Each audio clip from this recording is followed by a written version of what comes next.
4/8/20, যেটা আমরা 4 তারিখ, ঠিক 4 তারিখে বাসস্ট্যান্ডে বৈষম্য ছাত্র আন্দোলন তারা একটা শান্তিপূর্ণ সমাবেশ করতে হবে। সেইখানে আজকের যে আসামি, এটা এফআইআর মুক্ত আসামি, এফআইআর নং একদম 13, সে সাবেক এমপি আমাদের শিবনের সাবেক এমপি, তার আশ্রয় প্রশ্রয়ে তার অস্ত্র যোগানদাতার কারণে আজকে এখানে 222 জন আসামি, 222 জন আসামি হচ্ছে 13 নম্বর আসামি।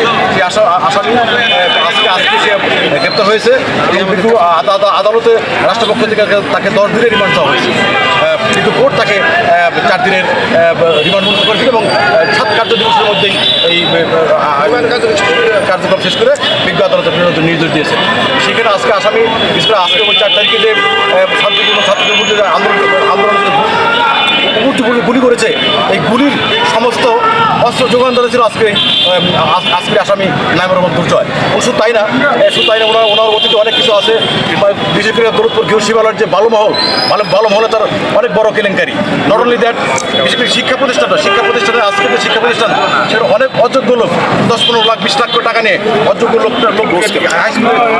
নিয়োগ দিয়ে শিক্ষা প্রতিষ্ঠানকে একদম ধ্বংস করে ফেলেছে।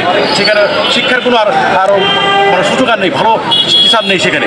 নট অনলি দ্যাট, আপনারা জানেন অনেক পত্রিকা আসছে যে সে ক্রিকেট বোর্ডের সেখানে পরিচালক পদে দুবার জোর করে সেখানে পরিচালক পদ নিয়ে ক্যাসিনো সম্রাট হিসাবে সে পরিচিত। কাজেই আমরা রাষ্ট্রপক্ষ থেকে আমরা যথেষ্ট বিরোধিতা করেছি এবং রাষ্ট্রের কথা বিবেচনা করে, স্বার্থ বিবেচনা করে বিজ্ঞ আদালত তাকে 4 দিনের রিমান্ড মঞ্জুর করেছে। আশা করি আমরা খুব দ্রুত ন্যায় বিচার পাবলিক আমাদের দেশের জনগণ জানতে পারি।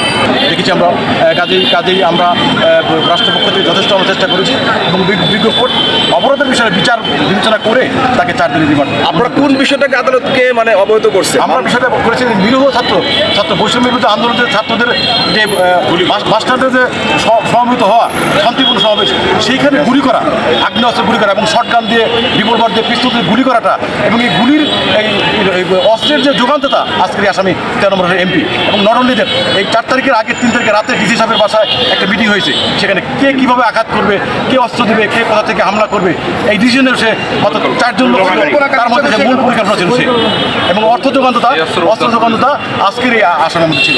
এই বিষয়ে আমাদের প্রচুর আমরা বিজ্ঞ আদালতকে আমরা বলেছি, বিজ্ঞ আদালতের বিবেচনা করে সেই বিষয়ে 4 দিন রিমান্ড পেয়েছে। রাষ্ট্রপক্ষ খুশি।